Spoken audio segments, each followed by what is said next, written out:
Test 1, 2.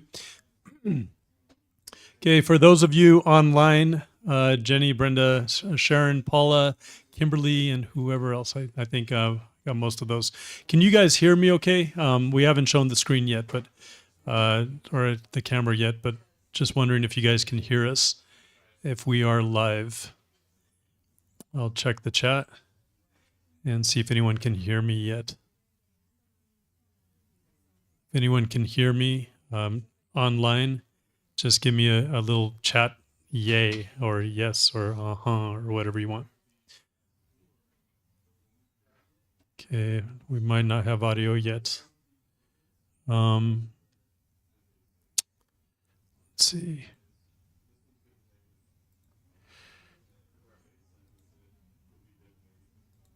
Can anybody hear online?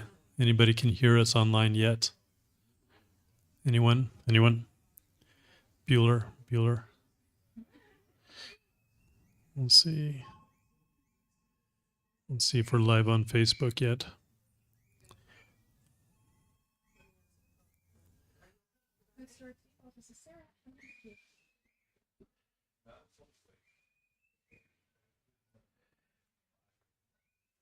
Okay, we are live on Facebook. Let me just see if I can hear it on.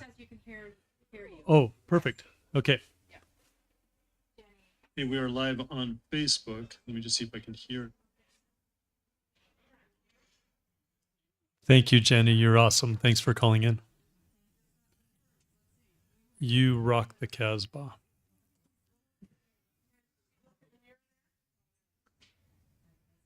Okay.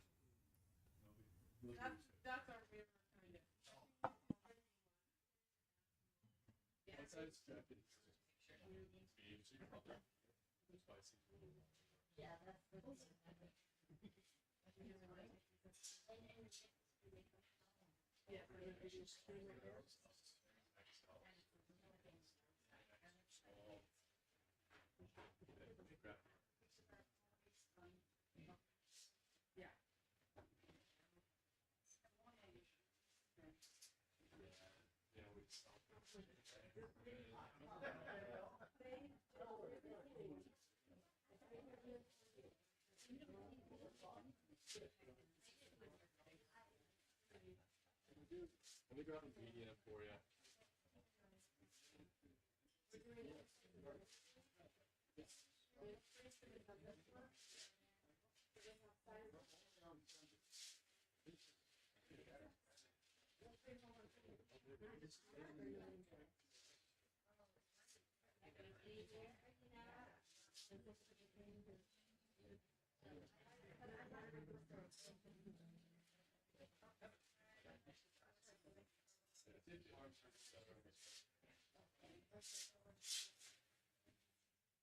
Okay, we need to be at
Yeah, this is the base there. I only have small, extra small. Preparedness. And features. Sure. Let's do that. We'll get the sizes from. This is also 4 inch. So I have a. So it's better. And then you wear it back in. And so we already have a bunch of folks there. But and then we're trying to get one of everything.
Thank you, period. Love you too.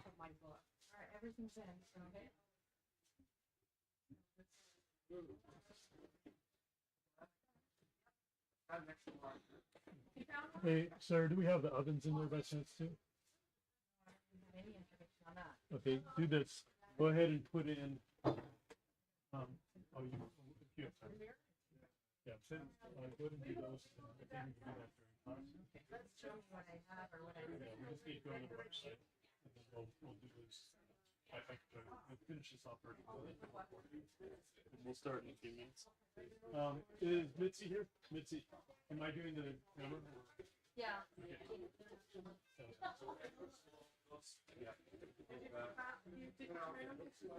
Okay, double checking, make sure people can hear us online one more time. If you can give me a thumbs up or a yep in the meeting chat. Thank you. Awesome. That was quick. Wow. That's amazing. You guys are so fast. Okay, and awesome. I think we are good. Let me just go ahead and perfect. Thank you, Jennifer.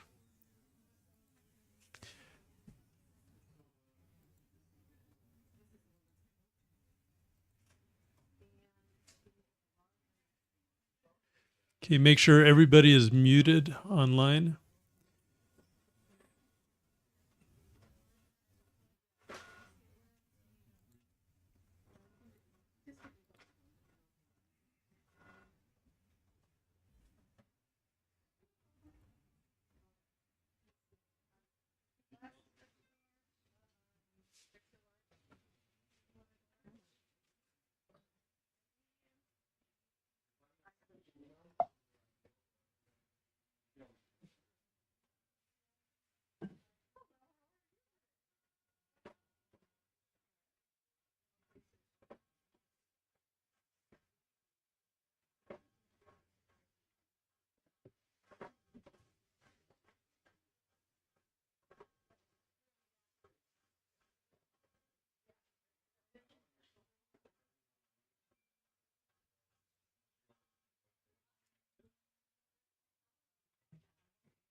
Test.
Test 1, 2.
Hang on, test 1, 2. Yay! Awesome.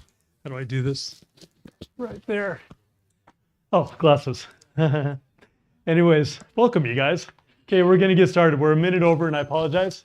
We're starting just a tiny bit late, but I'm super excited about tonight. We had a lot of setting up to do.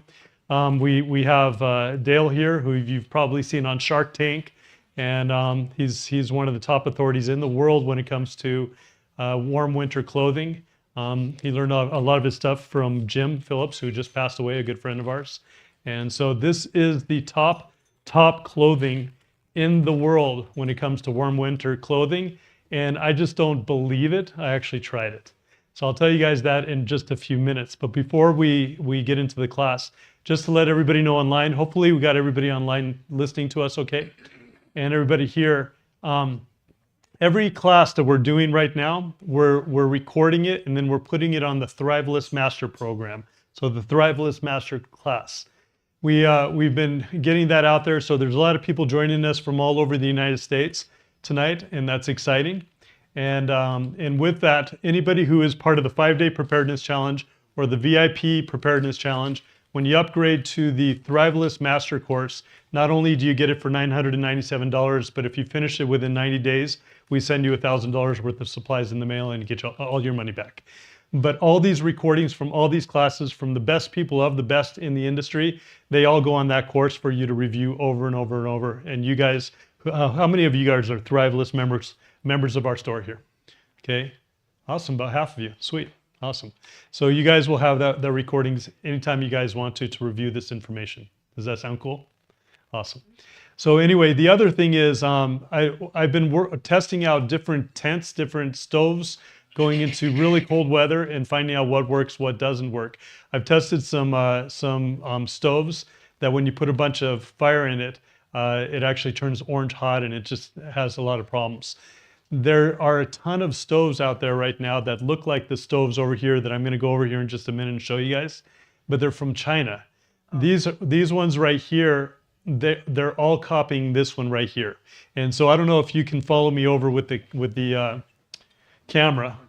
Can I get a thumbs up if you can see me on the screen over there? Can you see me over there, Carlos? Thumbs up, sweet. So these right here are made in the United States. Okay, they're actually made in Utah. They're welded in Utah. They're created. These pipes right here are made specifically for this. Okay, these are called cylinder stoves, and we're able to get these right here, and we're giving members discounts on these stoves. So if anyone's interested in getting these stoves, we're doing a pre-order starting tonight where members get discounts. You don't have to pay the $150 for shipping or anything like that. We're paying the shipping. Our margins are really bad on these, but we're going to give you a discount anyway for anybody who's interested. These stoves right here not only can heat up a tent during an emergency, but you can actually take parts that they make and you can actually angle it out of a window with a plyboard and this right here, and you can actually heat up your whole home during an emergency. That's how versatile it is.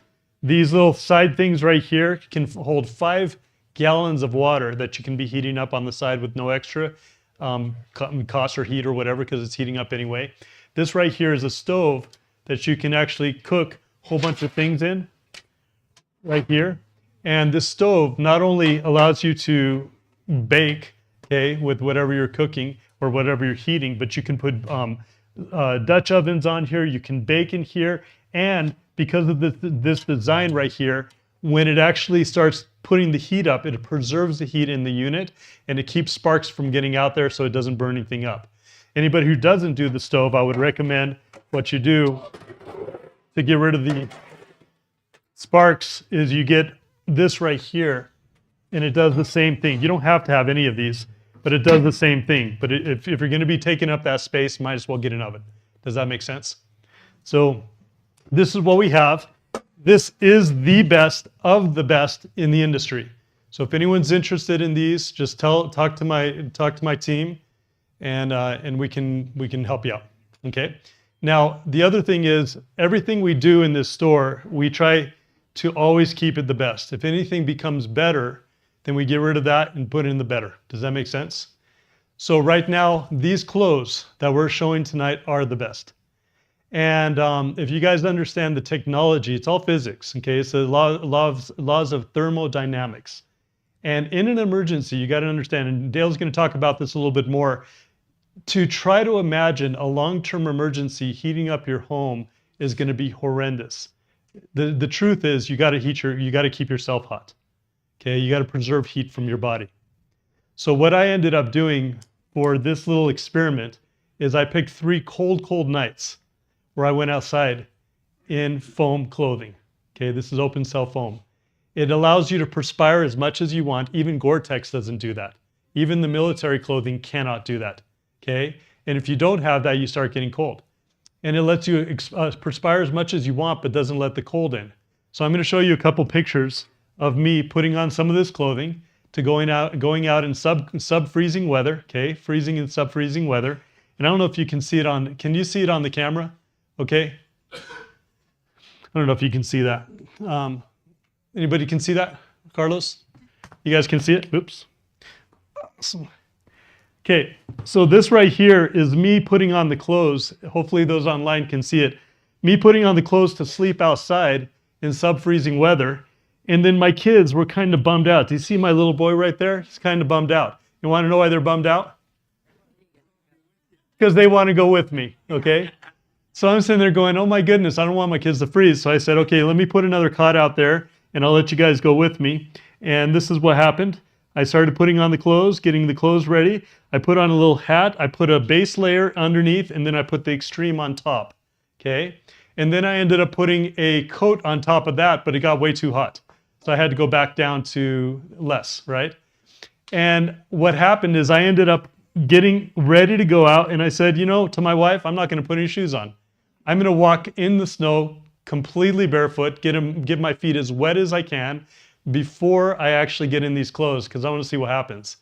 So I ended up getting down there, and when I got down there, I started putting on my little booties that, I don't know if any of them are here, but literally, okay, I expected my feet to warm up in about 2 minutes. I'm not joking, 1 second. Freezing cold feet, 1 second. And so I am sold on the booties. The only problem is with the booties, he doesn't want me to push them too much because they can't make a ton right now. And so they have a very limited supply.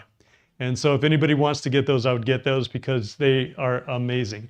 So with that in mind, the headpiece I put on a face piece as well, and it kept me really warm, except because my core was super warm, I ended up getting too hot.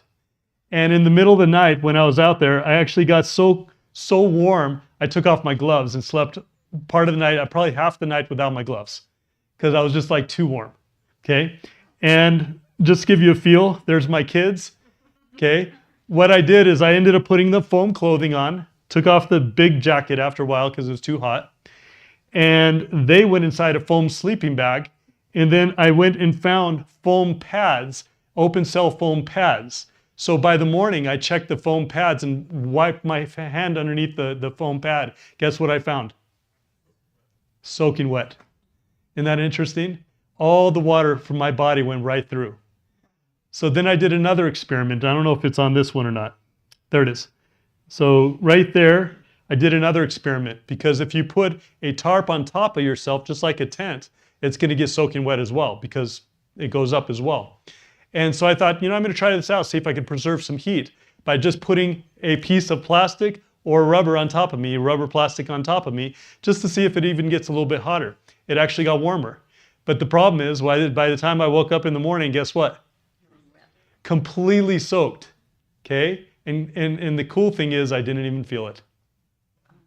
Isn't that interesting? Here I am wet, and I'm not even feeling it.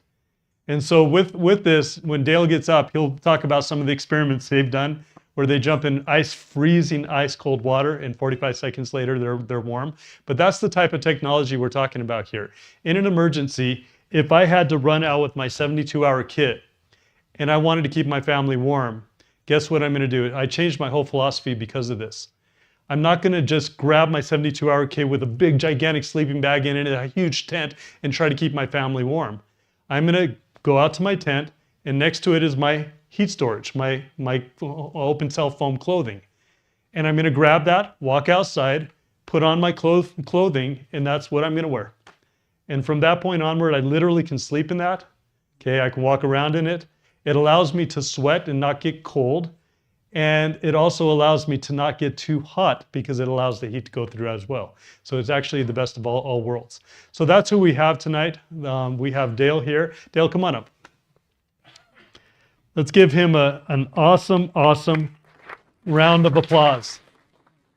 So thank you for coming. He's got a super busy schedule, and he made time for us tonight to be able to answer a ton of questions. So if you guys have questions, he's going to go into as much as you want to serve you tonight. He typically doesn't discount this. He's been on Shark Tank. He does a Shark Tank 10% deal.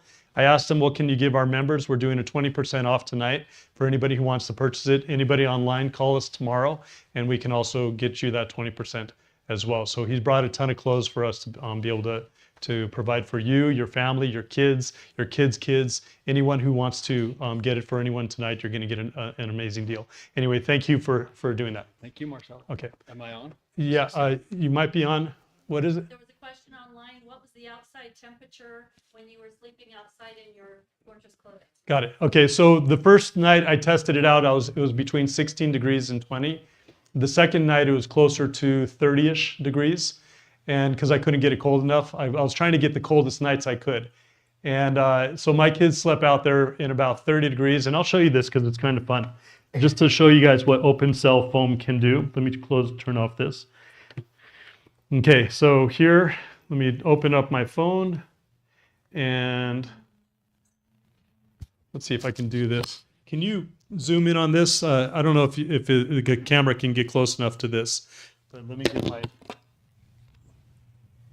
Okay, can you see that at all? Anything there?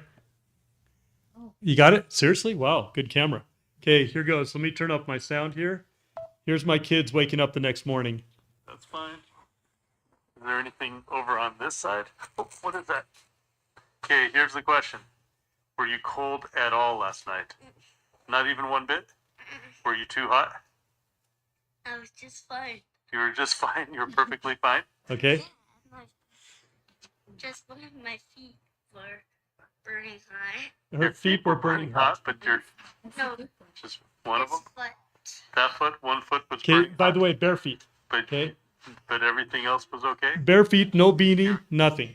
Okay, that's the type of technology we're talking about tonight. Okay, so anyway, handing it over to you, Dale. Go for it. Well, I appreciate the opportunity to be with you today. I know a few of you, and those who know me know I'm just a regular guy. It is weird because, like, when I tried out for Shark Tank, people would say, "Well, do you think you're going to get on?" And I was like, "Of course I'm going to get on." And they'd be like, "Why are you so confident?" I'm like, "Because I have a patented technology, and Mr. Wonderful loves a patented technology." And this is a patent that supersedes the people who've gone before. And so it was a surreal experience. I want to kind of go up 5,000 feet, if you will, just because I think so often when you kind of get down in the nuts and bolts, sometimes whoever's talking thinks that what they're talking about is the most important thing in the world. I'm a little more of a realist, and so I like to identify, what is it we're trying to solve? And I think that's pretty clear. When you look at the options, if the natural gas stops and the power's off, you have to ask yourself, okay, what are my options? And from my perspective, I like to identify the extremes. One is you're going to freeze to death and die, and I hate the cold, so that's not a good option. The other is, it's not that you'll just be okay, but you really want to be able to thrive. You want to be useful. You want to be an asset to your neighbors, to your family. And I think that's probably why a lot of you are here, is you have that appreciation. So my purpose tonight is to hopefully share first valuable information, but also maybe solutions you haven't considered, and also the paradigm in which the solution finds itself.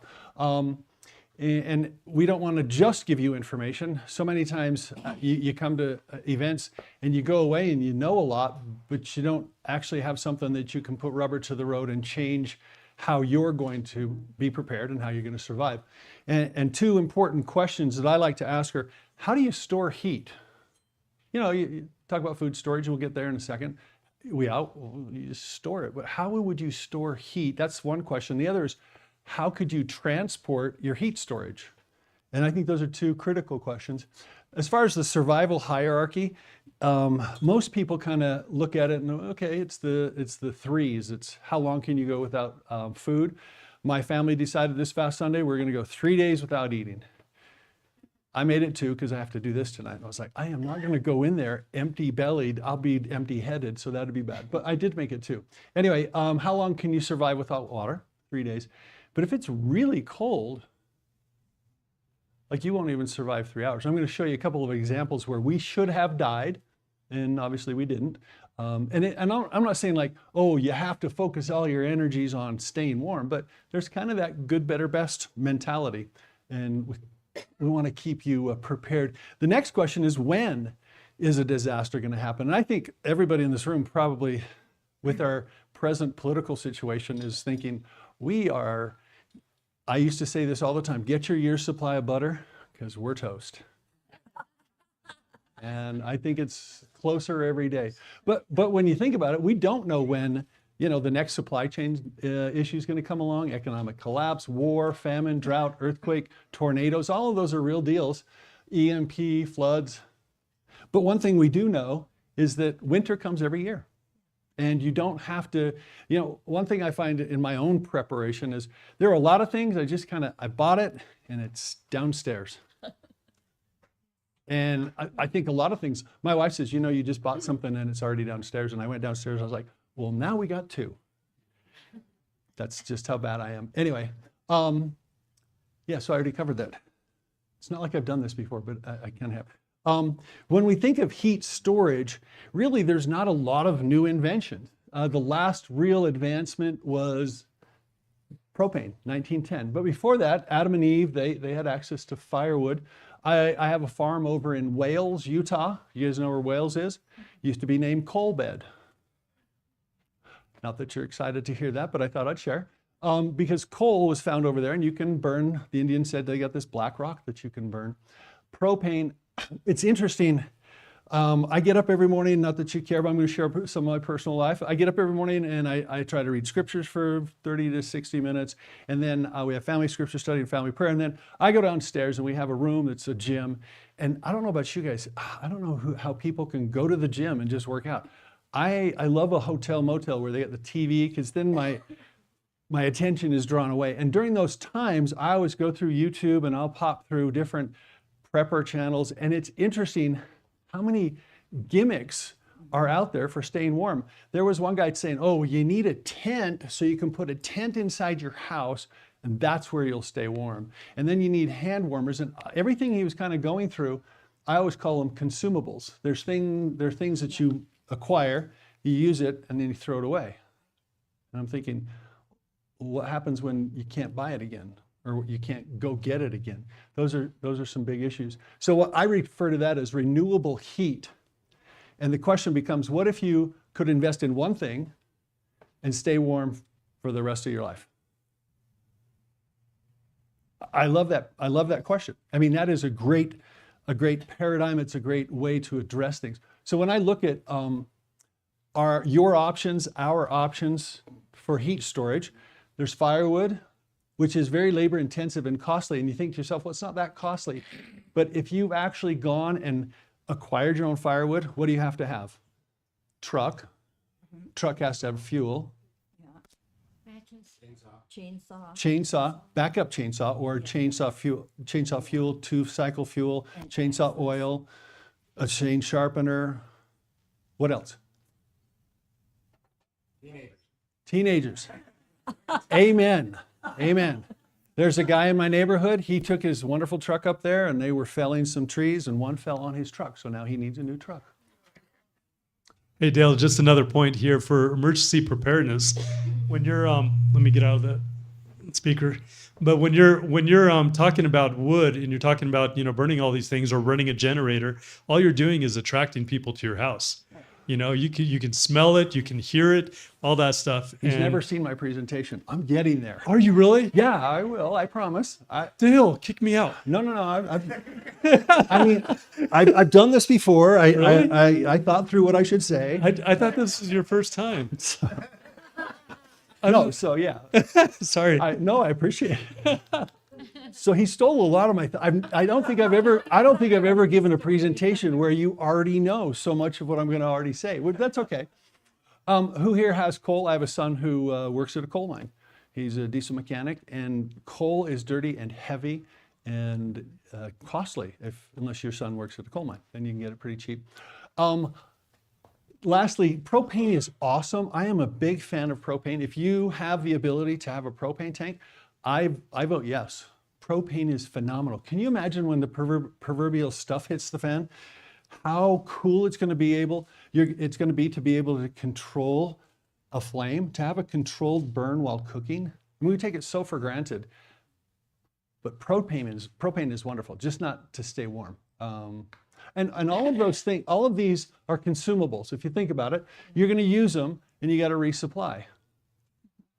And so if you think to yourself, well, I've got this option, it's firewood, you've got a wood burning stove, you don't live in Salt Lake County because they're going to outlaw that soon, but that's just, you have to move to the country where we live and enjoy that. So, the other thing was, the very top there, it says, what happens if you need to be invisible?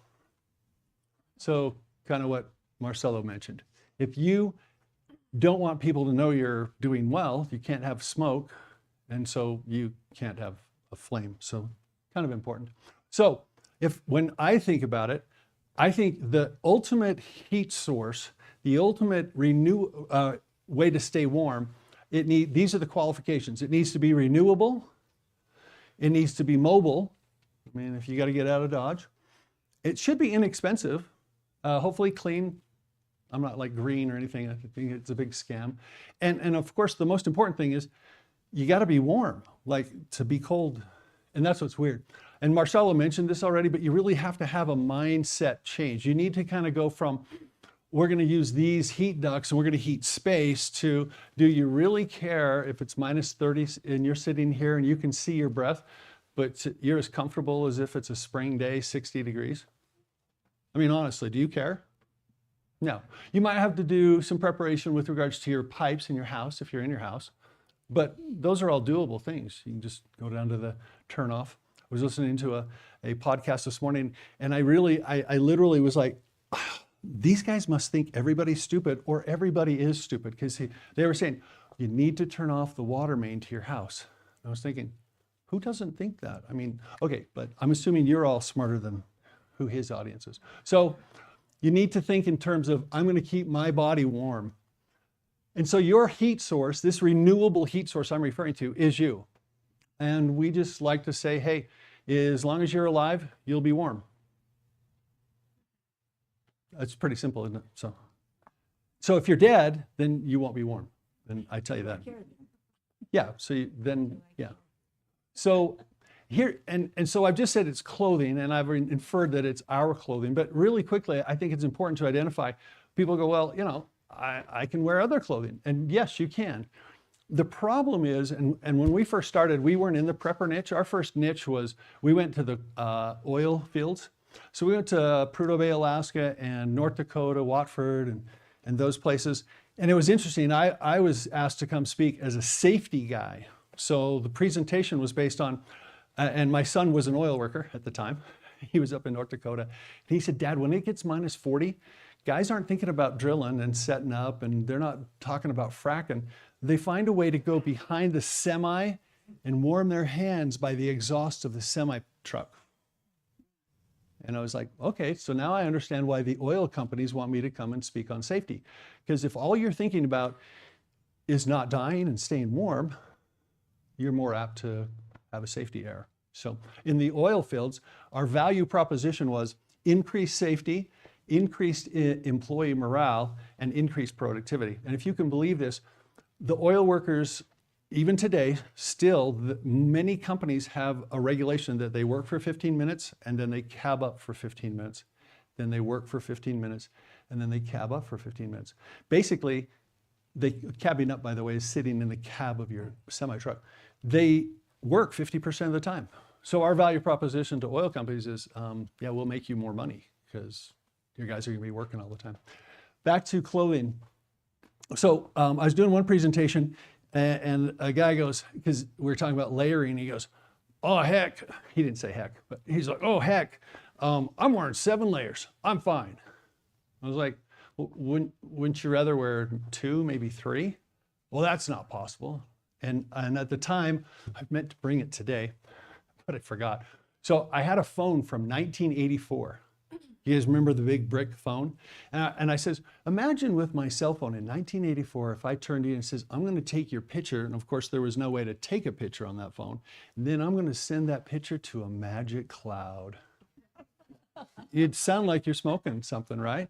But the reality is if you hold up a 1984 cell phone and this cell phone, you realize, well, all it is technology. And for me to promise the oil field workers and yourselves, you're going to be comfortable and warm in fewer layers. You're going to be, first off, this is what's interesting. We talk in our office oftentimes, it's like, what is it we're offering? And we offer to you that you'll never be cold. And that should, like literally, I shouldn't have to say another word. But in addition to that, we also tell you, you'll be warm with fewer layers. You won't overheat. Now, I don't know what the temperature is in here, but you guys set it really warm. What is it? Do you know? Anyway, it's at least 70, right? And Oh gosh, it's all been seen. what is it?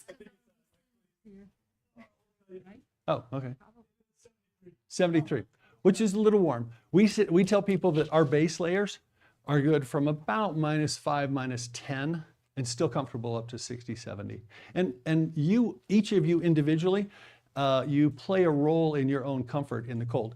These are the things that you contribute. One is your body type. So if you're thicker versus thinner people are going to be, there's not as much muscle mass, there's not as much mass, therefore they can't create as much heat. So body type, hydration. So when you're drinking water, it's that H2O, the oxygen molecule. If you don't have any oxygen molecules and when you're breathing, your body doesn't have something to combust to create heat. So body type, hydration, and your activity level. So if I were to start chopping wood here, I'm going to totally overheat. I'm going to start sweating. But that's when we get to the fourth thing that we promise you. So we promise you you'll be warm. You'll be warm with fewer layers. You'll be warm. You won't be too warm. And also you'll be warm even when wet. So anyway, it is interesting when it comes to layering. Most of the oil workers were wearing about 6 layers: underwear, thermal underwear, long sleeve tee, hoodie, insulated coveralls, and a parka. On average, 24 to 27 pounds. Those same oil workers went to underwear. They were using our extreme line, which is when you see it, you'll go, oh yeah, I've seen that before. That's this line. So this is built for an oil worker. The reason there's no collar on it is you can't have anything exposed that is flammable. So they would wear their FR or their fire retardant coveralls over this. So they would wear underwear, this, and summer uninsulated coveralls. And they didn't ever have to cab up. So fun. Anyway, you get my point. I'll move on. Somebody has to go like this when I start dragging on, okay? So our technology really does what clothing is supposed to do. When I first started, after we got our patent issued, we decided we wanted to sell this to other clothing companies. And so I met with some big companies. If you know VF Imagewear, it's the largest clothing manufacturer in the United States. Because why not start at the top, right? Well, it was interesting to me how some of the more obvious things weren't as obvious. You had some great clothing designers, but no one who actually understood the technology behind it. So what you need from clothing to stay warm is you need it to retain body heat, obvious, right? You need it to evacuate moisture, your sweat, or if you somehow get wet, and then stop the wind. And when Marcelo told me he wanted me to talk, I said, dude, I could probably go 20 minutes, but I'll stretch it if you make me. So we do, and so this is me stretching it. I mean, that's how simple it is. We could literally be done, except for you now have to have reasons to understand why I'm not full of BS. So we stop the wind, we insulate properly, and we evacuate the sweat. So the way we do that is, and I always hate it when people call it foam clothing, because you think, oh, foam's cheap. But if you tell what it actually is, it's open cell polyurethane. Sounds a lot cooler, doesn't it? Mm-hmm. Okay, good. So the reason our technology works is we just obey the laws of nature. So the laws of physics dictate how our product functions in the outdoors. Specifically, the law of thermodynamics. There's 3 parts to the law of thermodynamics. The one that we're addressing is the 3rd law. And basically what it says is that moisture moves away from heat. So as long as your product, my clothing, doesn't have little barbs in the fibers, as long as it's smooth, it's called hydrophobic. It's afraid of water. It just lets water pass right through it. And now, by law, physics, as long as my body temperature is higher than the outside temperature, moisture is moving away from my body. What's interesting is one time I was doing a presentation like this, and there's a gentleman on the front row, and he's like, yeah, hey Dale, can I say that more succinctly? And I was like, yeah, be my guest. He goes, well, I'm an engineer. And he says, if you take the delta between your body temperature and the outside temperature, that's the rate at which the moisture will evaporate. I was like, wow, I'm going to regurgitate that. Now I'm going to say it more slowly. The delta, meaning the difference between your body temperature and the outside temperature, is the rate at which the moisture moves. So guess what? The colder it is, the faster you dry off. Is that crazy? And so the only reason when you're outdoors and you're perspiring and you get to that point where you're like, oh shoot, you get the chills, you know what I'm talking about. That's because the clothing you're wearing has little barbs in it and it's retaining the moisture, and water is 25 times more conductive to heat transfer. Now 25%, 25 times. So if you're in the ocean, and the ocean, let's say you're in the Arctic Circle, you're gonna die really, really fast. Just because water takes heat away from your body 25 times faster than air. Okay, did I beat that one up pretty good? Okay, good. So that's just what I said. It's funny because the definition of wicking, you'll love this, sorry, I'm in your way. The definition of wicking actually means to pull moisture and heat away. So when people ask us, hey, does your product wick? We're like, we know what you mean. Yeah, we're not going to split hairs. But the reality is we go, no, it doesn't. I mean, if I'm going to tell the truth, our product doesn't wick because it doesn't pull heat away from your body. Waterproof, breathable. I love this. We should be $1 billion company based on our technology. And when I was on Shark Tank, they kept coming back, well, and I kept saying, well, disruptive technology. The definition of disruptive technology is it sounds too good to be true. That's how you can identify it. It's like when desktop computers came out, instead of a mainframe, everybody's like, well, no, there's no way that little thing can do it, right? Mm-hmm. Sounds too good to be true. So when I tell people you'll be warm with fewer layers, you won't overheat, and you'll be warm even when soaking wet. Yeah, sounds too good to be true. Well, we're a crappy marketing company, but we're an awesome product company. And there's other companies, I won't name them, that are awesome marketing companies. They are waterproof, breathable, until you read the fine print. Then you find out it's basically a plastic bag, which is 100% waterproof and 12 to 18% breathable. And then you read the fine print even more, and it's 12 to 18% breathable over 24 hours. Now, I'm not a math genius, but if you just took 12% and said, well, that would mean 12 hours. Okay, so that's like 0.5% breathable in an hour. Can you imagine your kid coming home from school saying, hey, I passed my class, I got an 18%. You'd be like, 18%, that's always based on 100%, right? Right? Okay, so anyway, okay. Fortress does all of the above. So I like to help people understand that, oh, I went too fast. I bumped it accidentally. So really, you're evacuating sweat, you're keeping warm, we're stopping the wind, it's super lightweight and amazingly mobile. It has this huge comfort spectrum. Like, I should be dying. Oh, obviously I'm a little warm. You guys are a little nerve-wracking and it's 73 degrees. But if I put the pants on and go outside, I'm good down to -10. And no lie, I've got a gentleman here. He is crazy, and like he just orders everything. He comes into our shop. He lives up, well, he has 3 or 4 homes, but he comes in. He's like, okay, what do you got new? And he just takes it home and he wears it and he loves it and he raises horses. You do know that in the old days, poor people rode horses because they couldn't afford a truck or a car, right? Now only the rich have horses. So, I don't mean to put you on the spot, but you're coming up here in a second. Okay. Anyway, and it's breathable. So you guys don't care about that because we're hopefully not going to get hypothermic and die. So I'm going to, okay, so now I'm going to show you something fun. And you're going to be like, you've seen it maybe before, I don't know. But so when we first started, nobody would believe that we were actually telling the truth. And we would, we would leave a sales call, and I used to think I knew how to sell, and they weren't buying. And one time, his name was Paul, he worked for Halliburton. I was like, Paul, I'm not selling anymore. Tell me why wouldn't you place an order in this? He says, we've heard that all before. Pretty much every clothing company says they're lightweight, they're warm, and breathable. And when you get 6 layers of lightweight, it's no longer lightweight. And it doesn't breathe because when you sweat, and it doesn't keep you warm.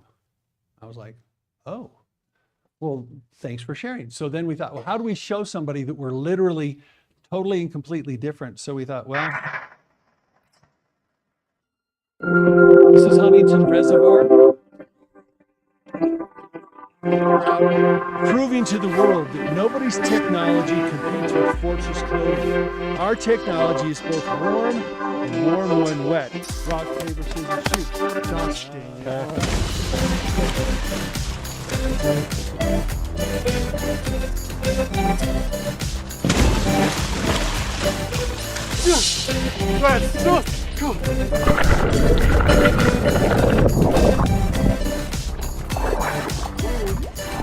Photography. My head's good. Actually, my chest is warm.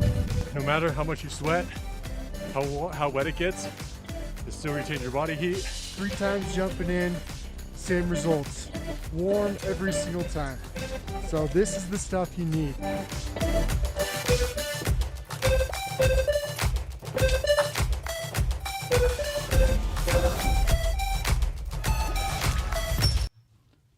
So Mike, he hates talking. Come on up here. So just tell people how stupid we are. Hey, Mike. Oh, yeah, hold that. Go ahead and put that up there. How stupid we are? Yeah, what are the circumstances under which we did this? What was the temperature? How many times did you jump in? Did you happen to go snowmobiling in between? Were you warm? Well, cold? in Boy Scouts, they tell you never to jump in the water. So yeah, no, I mean, it's kind of cool because when you do it once and then it's freezing cold and you warm up after about a minute and then you're like, well, I'm good to go again. And so Devin, the other guy in the video, he jumps in, was it 3 times or 4 times? He jumped in 4 times. But yeah, once you jump in once, you kind of get used to, okay, like the first initial time, so cold, but it gets better. And then you realize your clothing works. So you don't have to worry about freezing to death. But yeah, like in between, I'd go on a snowmobile ride and then jump in again. So, I mean, I don't know what you mean by stupid, but Well, that's stupid. people, if they hear that story, they think you're stupid. Well, no, I mean, you literally, okay, so we go to trade shows for police officers and first responders. And I remember one time, Mike and I were talking to these 3 firemen and we showed them the video on our phone and said, this is what we do. And I said to the gentleman, I says, so if you weren't wearing Fortress, you get out of the water, you're literally dead in 3 hours. And the one guy goes, 3 hours, you'll be dead in an hour. And his buddy goes, yeah, but he'd still be dead in 3 hours. So that works. Anyway, we've done it several times. That last time was last year. Remember last year's winter? Like there was 15 feet. So we dug down. This isn't the right up one, but we'll go down one. So anyway, any questions for Mike? Obviously, he's still alive, right? Go ahead. Oh, ask.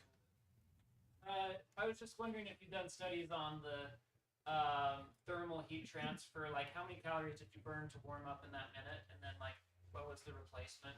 We When you do the math and the physics on like yeah. what exactly you burned, what exactly was dispersed. Right. So Repeat the questions. The people online can't hear. Oh yeah. Here, you want me to take this have one? him go ahead. That's 1, 2. Where are you? Yeah, then we'll hold questions and do them later so that we don't, I forgot. Yeah, I'm just curious. It's a little nerdy, but it's important if you're trying to help someone to understand this. If they're saying like, "There's no way this could possibly happen," I'm just interested if there's if you've done anything to study like the actual thermal calories burned to keep you warm, or how much the thermal transfer was between that. So you would know, oh, it was like one hamburger's worth, or Okay. oh, it was like one popcorn kernel's worth, sort of thing. So I can tell you this, we haven't done that specific study, but I can explain why you can be simultaneously warm while soaking wet. So it isn't a function of you get out of the water and you're dry. It's a function of, you'll notice we get out of the water, well, in the video, you probably didn't go slow enough, but a lot of the water obviously dissipates from gravity, so it goes down. You would have seen us kind of do this a couple times. So all we're really doing, kind of like a sponge, if you think about it, you take a sponge, if you squeeze a sponge, all of the water doesn't go out. But what happens is, with our open cell polyurethane, if it's 1/4 inch, what literally happens is 1 millimeter to 2 millimeters of space by squeegeeing it out. There's no longer water occupying those cells, just literally like air pockets. And so your body heat heats up those air pockets. And even though it could be, got to do the math right, so 3/16 soaking wet, the other 2 or 3/16 is warm. So you feel warm even though you're soaking wet. What's crazy is, so you get out of the water and it hurts. Like you notice, I don't like to do it. Like Devin, he said, oh, I want to go do it. He works for us, he's new. And that's the only reason we went last year. And you'll notice, like, we brought the auger to chop a hole in the ice. Yeah, we couldn't even go down. It was like 6 feet deep. We only went 3.5 feet down so that we could jump in. But then you saw us kind of stand up like, okay, well, because we're standing on ice. It was a crazy winter last winter. Anyway, you get out of the ice water and you're just comfortable. And so much so, when you take off on a snowmobile, you're still wet. I remember the first time Mike came back. Where'd Mike go? He's over there. He came back. He's the first fool to have ever got out, got on a sled and taken off. So now take -11, -12. Last winter was -16. Add 30 miles an hour, 40 miles an hour on a snowmobile. He comes back and he goes from sitting like this on a snowmobile, a little lower.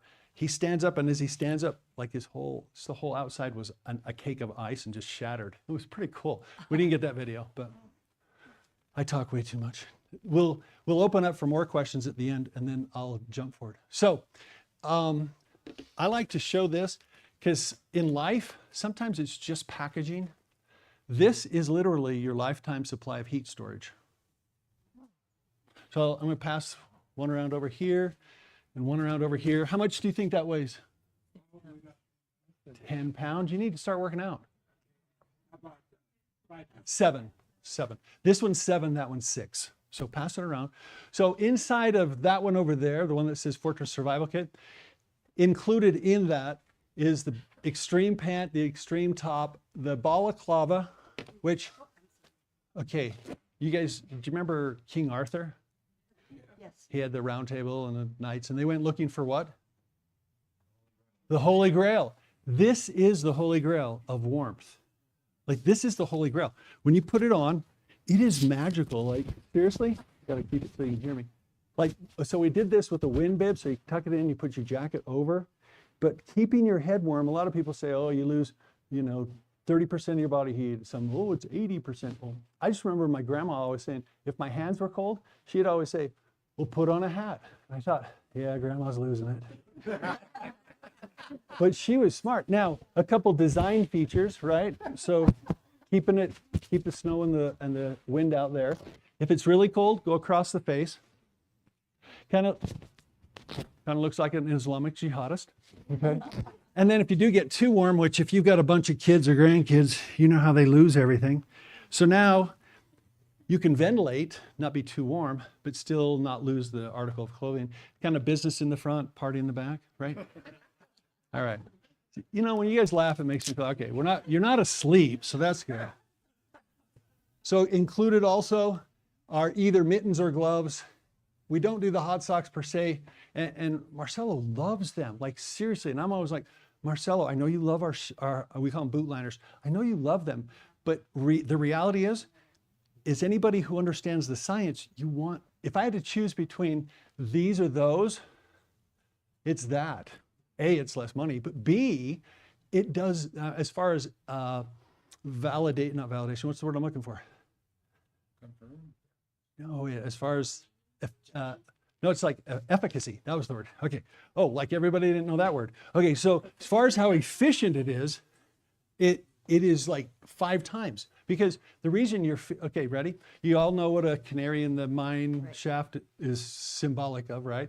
They'd take a canary down there, and once the canary died, you knew you had to get out of there, right? So the good Lord made us so that we don't die from stupidity. And the way he does that is if we get cold, what happens to our blood? Goes to the core. So if the blood's in the core, how are your hands and feet feeling? Cold. So then putting on booties and mittens, that's good, it's helpful, but that doesn't solve the problem. The solving of the problem is to get your core warm. Now I have the perfect introduction. This is Kirk Arnell. Kirk, come on up here. So Kirk's the guy I was telling you about. He's the guy with the horses. And I love this. He came in one day and he basically told me, he says, Dale, I think you're full of BS. No, I said I'm a wimp. Oh. So now I'm going to do a couple things he doesn't know about, so he's going to be embarrassed. But demographics, like age, height, weight. Okay, so give those to us, would you? 71, 71. Height, 5'9", weight. about 170. So your circulation compared to Marcelo, how old? 50, 54. Okay, you don't look that. Okay, I was thinking he was going to be in his 40s or something. Okay, but still, I remember at 55, all of a sudden, boom, my circulation, my hands are always cold. Okay, so just give us. I went on a mission into the Dakotas, Yeah. and I remember wearing very little clothes. And now I'm 71. I cannot believe how cold I get compared to back then. So I said, Yeah. what's my problem, Dale? So Well, he you're old. He comes into the office and he says, literally, like, I love your gear, but I get cold, my hands. And he says, I've got this place up in Midway, and when I go to shovel the walks and push the snow with the snowblower, my hands always get cold. Even though you have the greatest gloves in the world, these totally improved it, made it feel a lot better. What should I do? And I says, well, you got to get your core warm.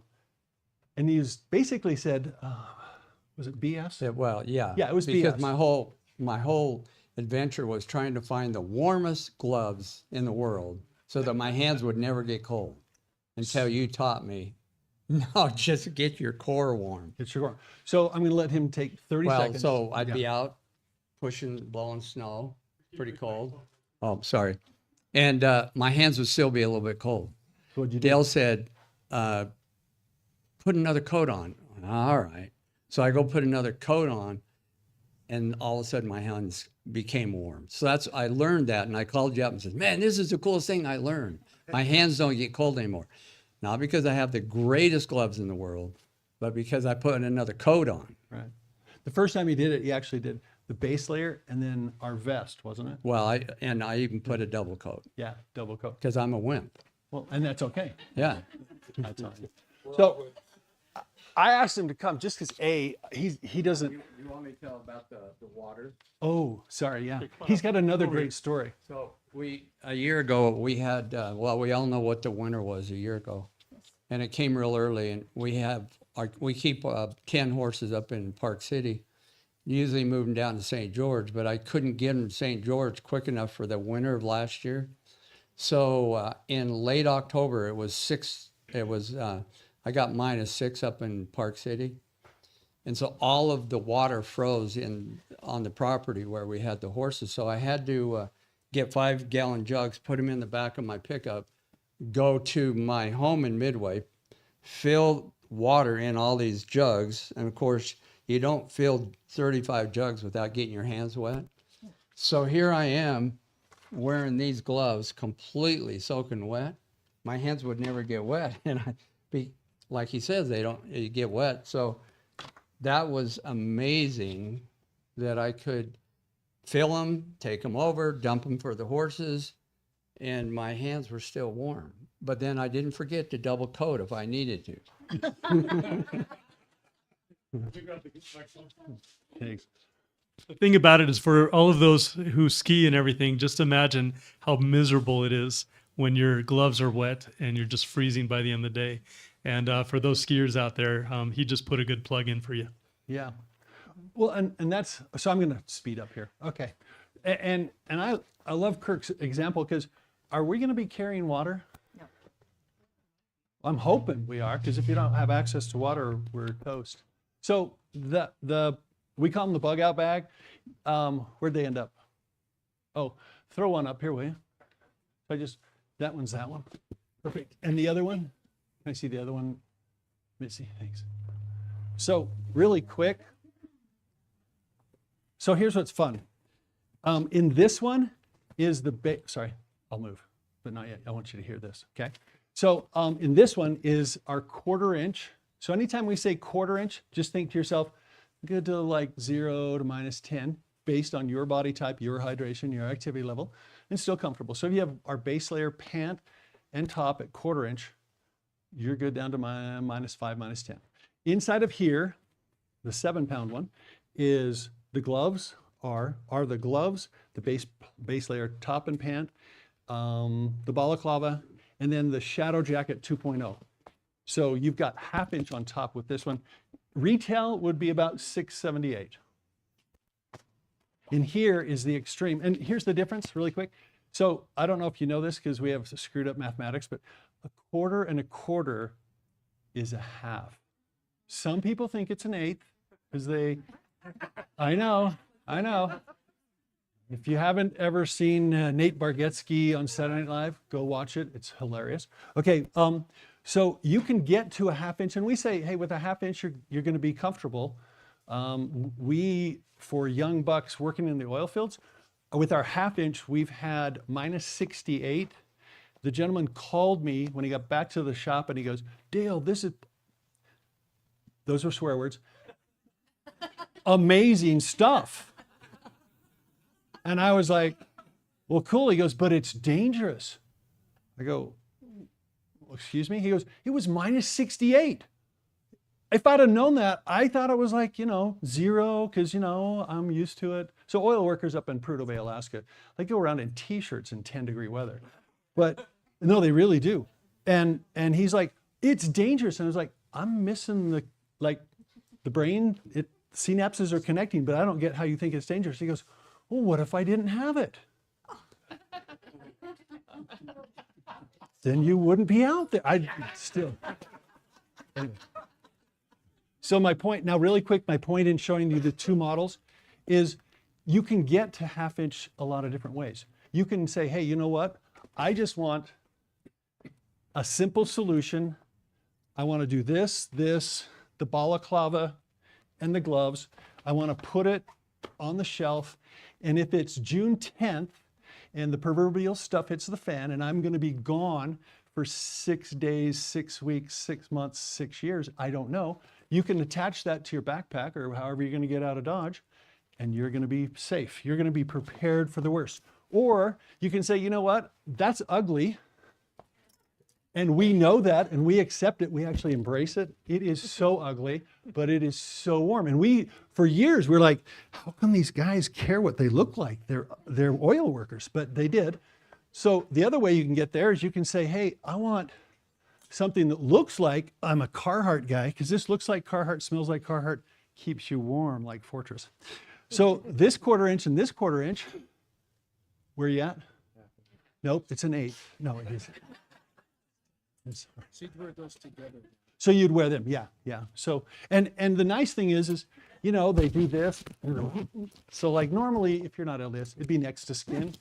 I happen to wear it over a base layer. So this is our base layer. But anyway, okay. Somebody tell me to get moving. All right, so when you think of applications, and I've done a matrix, but I'm not going to do that tonight. When you think about it, when it comes to war, remember we talked about you want a heat storage solution. You want it to be mobile. What else do you want it to be? Lightweight, cheap, green, transportable. So when it comes to the war, you can't have smoke. What if you have to get out of Dodge? You need something that's transportable. Who here has a way to, on their back, take a cord of wood? Well, I thought you guys were geniuses. No one's thought through that. Okay. Thank you. She's pointing at me. When it comes to fuel conservation, so the reason I told you I love propane, It's so awesome just to, and there it is, and then to cook or boil water and stuff. And so at our house, we have an unwritten rule, and you'll find out I have 8 kids. They all know we're not going to be burning propane to heat the house. But to be able to have hot water, oh, is that gonna be, I mean, seriously, have you guys taken a cold shower lately? Do it tonight or tomorrow. Just take a 2-minute cold shower, no heat, and then call me up and say, hey, I'm going to use my propane for hot water and for cooking. So that's what you're going to use the propane for. If you need to get out of Dodge, I always love this because people are like, oh, I'm totally prepared. I've got firewood, I've got coal, and I've got propane. And I'm like, that's all great. And if you lived in Ukraine and you had all of those and you needed to leave, how valuable are those things going to be? Very valuable to whoever takes over your house. Oh, yeah. Right. That's true. See, now, the other thing, when we were talking about the ugly clothing, which it still is ugly and it's okay. So if you put this on, oh, we need audience participation. Who wants to be a volunteer? Because you always hate it when you get called and you didn't volunteer. Please come on up. What size? Medium, maybe? Medium? Okay. You want a microphone on here? Sure, yeah. Okay. I'm always cold. So normally you would wear this next to skin. So over the lovely blouse. Oh yeah, it does need to be done. So this is fun. We do this at trade shows all the time. So you're gonna zip it up. Oh, and just for purposes of example. Oh yeah, zip up. He didn't tell you were gonna have fun tonight, did he? Nah. Still marginal on the fun part. Okay, ready? Hold that. What does it weigh? Maybe half a pound, quarter of a pound. Oh, you're good. It's about a pound. It's Pound. about 14 ounces, yeah. Okay, now I want you to do a test. Do we know each other? No. Okay, I'm Dale, you're? Marilyn. Marilyn's gonna be our test. Okay, I want you to shake your arms, and I want you to shake your shoulders, shake your head. I want you to close your eyes, and I want you to tell me, can you actually feel the garment on your body at all? This feels like regular clothes. No, you can actually feel it? Well, I feel like it's a shirt or something. Hey, you're not helping my presentation. I mean, So normally, it's probably because of your blouse, but the weight of the garment, can you feel the weight of it at all? Okay, now I've forced her into a corner. But when you come up and you try it on, you do that. And what's crazy about it is, think about this. You know how a boat floats through weight displacement? She's literally wearing air. So when you feel that, this squishy stuff, yeah. it's just air pockets. It's open cell polyurethane. And so like a boat floats from weight displacement, when you have it on, you're wearing air. So you actually don't feel, like holding it, you feel the 14 ounces. But when you have it on, when I just did it, I was sitting there going, I can feel it here and here because my pecs are so massive. And what was the laughter for? Anyway, what was I saying? I don't know. Whatever. Okay, But I have we're a going to move question. on. Can I ask a question? Ask. So the foam, I'm really health conscious and allergic to a lot of things. Okay. And so, You're you know, probably like gonna die. paint and like Tempur-Pedic mattresses off gas. Oh. So you've got foam in here. Yeah, we do. Does it off gas? I don't know the answer to that. I can look it up. But you did remind me to tell you something else. Go like this. Feel your elbow. Is there any, no, touch what? What do you Yeah, feel? there's right no foam right there. Why? I don't know. I was wondering. Who said what? Oh, it's called ergonomics. So what you'll find is there's certain sections, like right here, touch right here, there's no foam, right? Right. Why would we do that? It's nice and snug and close to you, and you don't notice it at all because we insulate the core. So back to science again. I know we don't look like scientists, but I'll tell you a quick story. Do you want to keep wearing it? Go sit down and then tell us if you get too warm, okay? I'm already getting too warm. Well, it's 73 in here. Somebody didn't know how to. I would save money on my heating bill, which tells me another story. So nobody ever wanted to go to grandma's house. My mom literally had the house at like, Mike, before grandma passed away, like 90. Oh my flippin' heck. We would go in the basement. We would meet out on the back porch. Like we'd literally just, it was at least 85.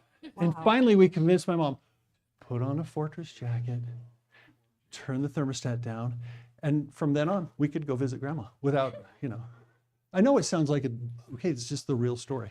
All right, we got to keep moving. So, the disguisable. Dang, see, I was going to do that when you were up here. So one of the things that you need to be thinking about is, do you remember in the early 2000s in like Baltimore and Philly and areas back east, which don't apply to us because it'll never happen here, but young black gentlemen were getting shot. Why? Because they were wearing what?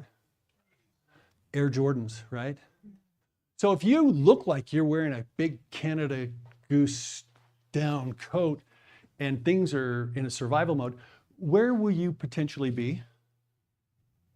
In the crosshairs. In the crosshairs. He's saying dead because somebody's going to take your coat. So you kind of want to be what's called the gray man. You just kind of want to blend in. So this is my impersonation because I think we all need to practice when you own Fortress.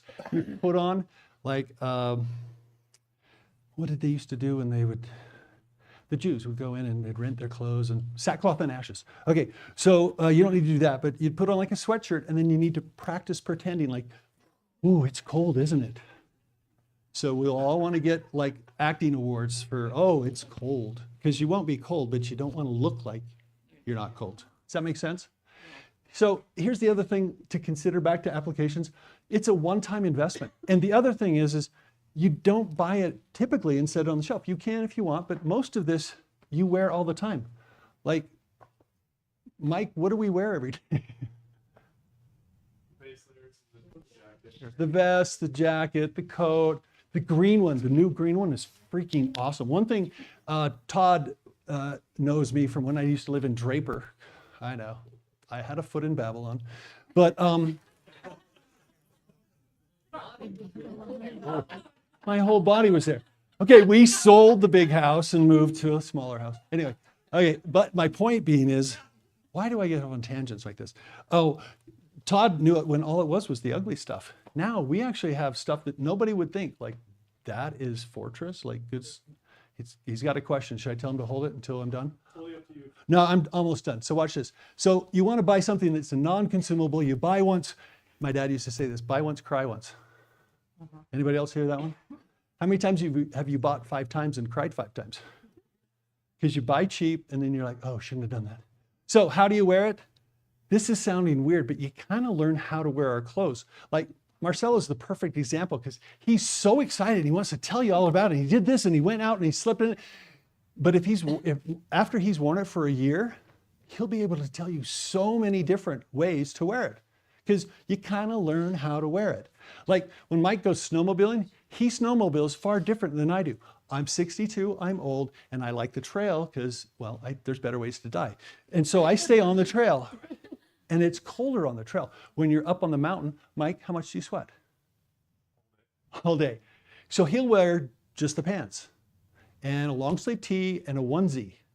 And it's -10. You should go on our website and see the videos. Like there's guys with ice in their beards and they unzip their coats and they're like just soaking wet. And it's like, what did you guys do? But they're going straight up the mountain and then going, hey, that'll be cool. And then it rolls down the mountain. I don't do that. Okay. So I was telling you how to wash it. So you wash it in cold water and hang dry.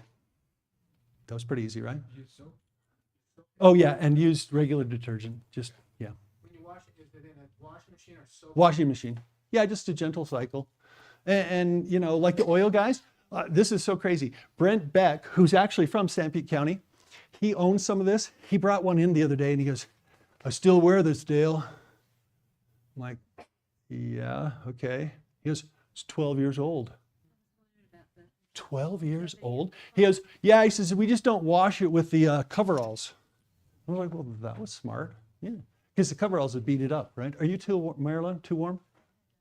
Yeah, it runs up just a little. See, this is a technical thing. We have it on our website. I'm going to teach you now. Take notes. If you get too warm, unzip. If you get cold, I told you. Hey, Dale, can you repeat that? I don't think I got that. Okay, so I was at a trade show one time. I used to be in telecommunications. Everything's a squirrel. So, and Andy Randall was from Panora Telephone, and I live on a farm. People call me Farmer Dale. And this trade show, like we're in Hawaii, and he's like, Farmer Dale. And I was like, oh, why did I ever tell him that? So I'm like, hey, there's about 6 people in the circle, and he walks up and he just kind of takes over and he just goes, Dale, I figured you out. And I'm thinking this is not going to go well. And he goes, you're not that smart. I'm like, well, thanks, Andy. He goes, but you've got a firm grasp on the obvious. And I mean that as a compliment. And it was funny because he's a good friend now, but it was so funny because I was like, Okay, backhanded compliment somehow. But everybody in the circle later talked to him, and he's like, everybody makes things so complicated.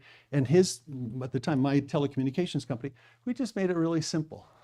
It's kind of like when I told you, I don't know if you know this, but a quarter and a quarter is a half inch. I know, mind-boggling, brilliant. You can see why Marcelo invited me here. Please. Oh, do you want the microphone? So when Dale came in to show us this clothing, I'm like, this is amazing. He goes, yeah, some people, they don't understand what to do with it because they get so hot because it works so good.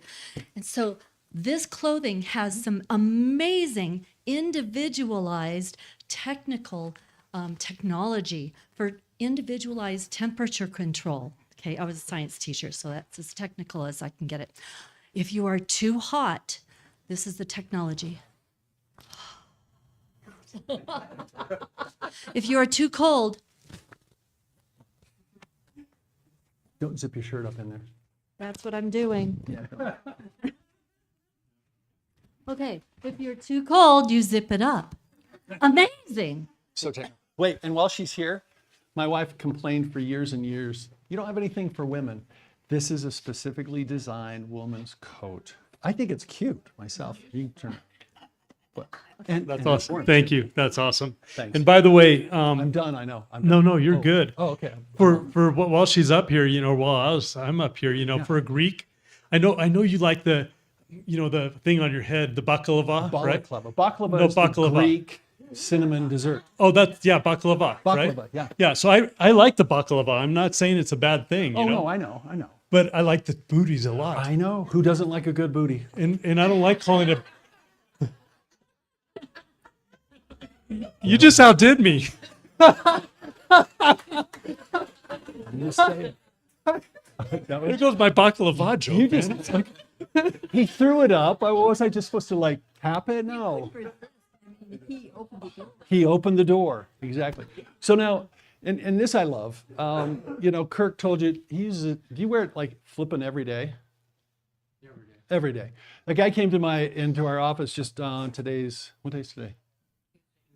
Is it Tuesday? So yesterday. So he comes in yesterday, and we had been down in Mexico, and a group of people, we go build a house. For this year, we did a duplex down in Agua Prieta, Dirty Water, and just across the border from Douglas. And, it's, even in Mexico in the morning, it's like 30s and 40s in the morning. So people were wearing it, and he had never seen it before. He'd never heard of Fortress. So after the trip, he comes up and he gets it. And he actually, you should look this up, because he has a bull riding thing down in Manti, Utah. It's the #1 rated bull riding event in the United States after 4 years. It's crazy. Small, but there's the top 3, and then he's the first of the next level. So I don't know why I'm having such reverberation here. Let me pull it up this way. Hey, can you, Beth? Can you bring down the volume just a tiny bit on the small mics? Anyway, so John comes in and he goes, Dale, because he bought it when we got home from Mexico. So we go over Christmas, and then the first day he got back, he came in, bought one, and he says, this is crazy. He says, I wear it every day. We're out feeding cattle, and he feeds their bulls, and we have agricultural duties. And he says, then I'm in the shop, and usually you get in the shop and you take layers off, and then when you're gonna go out of the shop, you put layers on. And he's like, I just wear this, and you told me I needed to wear something over it. I'm like, well, it's underwear. I don't go walking around in underwear. And he goes, well, I don't mind it. It's pretty good looking. And so he bought another one. He says, because sometimes, I'll have my wife wash it, and then I forget, and then it's wet. And so he bought a second one, and he bought one for his neighbor, because he's like, I have a neighbor that's 80s, and his wife does the thermostat down because they're on a budget. And he's freezing, so he got one. I don't know why I told you a story other than it was a good story. Okay, so unlike other preparedness items, you stick it on the shelf. Fortress, you can use it now. And literally my wife wears our base layer pants, not this one, we have a black one, but she wears them to church under her skirt. They look like leggings. And she's like, it just changes the way. We're in Spring City, which the chapel is either 90 degrees, oh, you're about to pass out, or 30 degrees, and you're like, hey, watch this. and you see your breath. It's kind of cool. You guys don't have that. You gotta move someplace fun. Okay. Oh, one thing that, and I hate to, I'm not going to dwell on this very long, but we have inventory. We have a lot of inventory. It's towards the end of the season, so we are kind of, but business models ahead of ours that used foam clothing, we don't use foam clothing, who used foam clothing, we're always telling you to go build it or do something, and we don't do that. I have a GMC truck, and I didn't buy a build your own GMC truck kit. I bought the truck already made, and we're assuming that you'd prefer the clothing already be made. So we have tons of inventory, and Marcelo has invested heavily so that you can try it on here. We don't have a lot of retail. Of all places, we have retail in Alaska, North Dakota, now in West Jordan, and I served a mission in, I said South Jordan. Did you guys hear West Jordan?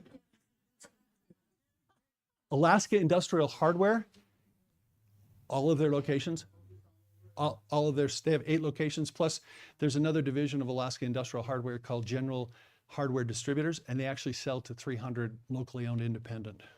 So of all places, can you imagine? Alaska and North Dakota. And West Jordan. And one small one in Sweden because old missionary. So core competencies are we're warm. Your range of comfort, I told you it was minus 68. That was young guys who are working. We don't claim that, but minus 40 is very realistic. Kirk, are you too warm sometimes? Yeah, I was out at 10 below up in Park City feeding the horses one night, but I double coated, and by the time I was done, I go, maybe I should have left that one coat off. And he's 71, so, you know, cut him some slack. He could make it to minus 40. It is disguisable. It's mobile. It's basically, we added something, so it's no longer 5 pounds. It's cheap compared to, okay, I was driving, what's our time? I talk too much. 17 minutes. 17. I'm going to be done. Okay, in 16. Leave a little bit for questions. I'll be done. So I won't tell the story about, no, I will. So one day, this was like years ago, I was living in Sanpete County, and I'm like, okay, so if you look at the Book of Mormon, and there's in 35:4:4, 7-year supply of food, and then if you happen to be of the tribe of Joseph, and you went and saved the house of Israel, that was because you had 7-year supply of food. And I was thinking, so I probably ought to have 7 year. I don't know, typologically, that should be where I'd. And then I was like, okay, if I have that, what should I get? And I thought, I don't have anything for heat. And just as I said this, a semi drove by in between Ephraim and Manti with logs on it. And I was like, oh. You remember that one episode of Seinfeld? You guys are thinking, where does this guy come from? Okay, that one episode of Seinfeld where they're like, how many degrees are you away from Kevin Bacon?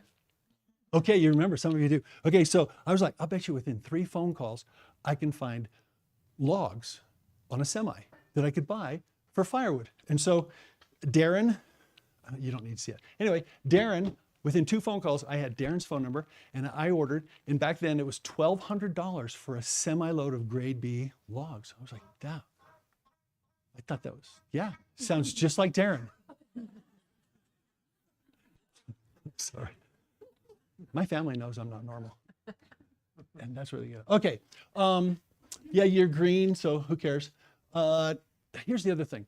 I love this because people are like, well, I've got my Milwaukee, I shouldn't use brand names. I've got my heated jacket or my heated pants and stuff. And all those are great as long as you have some place to plug it in, right? There's so our youngest son played football in this last season. We're out at Grantsville, and one of the gentlemen who his son plays football, he was always like, yeah, well, I'm fine, Dale. I got my heated vest. Well, we're sitting there. Man, the wind was blowing, and I had the shadow jacket on. I pulled the hood up, and I'm just like, sweet. Put my hands in the insulated pockets. He comes over, and he's like, all right, my jacket died. I'm freezing. I was like, yeah, so it sounds like a personal problem. Sounds like a personal problem. It's the SLAP principle. Family, okay, never mind. But the reality is, if you think about it, do you really want, it kind of is a gimmick. And I don't mean gimmick in a, it's not like it doesn't work when they're charged, but if your battery dies, do you want to be snowmobiling and have your battery die? And it's cold. So, oh, the other thing is it is compressible. Like if you were normally, I love this. This is just crazy. Does it seem realistic that you could put all of this in that little bag? It's called a stuff sack. Do you know why? Oh, you guys are geniuses. I didn't even need to tell you that. Okay. It does compress. We tested it the first 5 years we did them, and we rolled up 5 different stuff backs and opened it every year. The 5th year still rolled out and was wonderful. Yeah, that's why I quit wearing all those really expensive down coats. You're not supposed to compress them. Hold on one second. Go ahead. On those fancy down coats, you're not supposed to compress them. Right. You're not supposed to wash them very much. My problems are over. I can compress, I can wash, I can wear, I can be with the horses. It's And stay warm too. Yeah. Yeah. Okay, so hopefully you've had fun tonight. I think I'm pretty much done, but you'll be warm. It's mobile.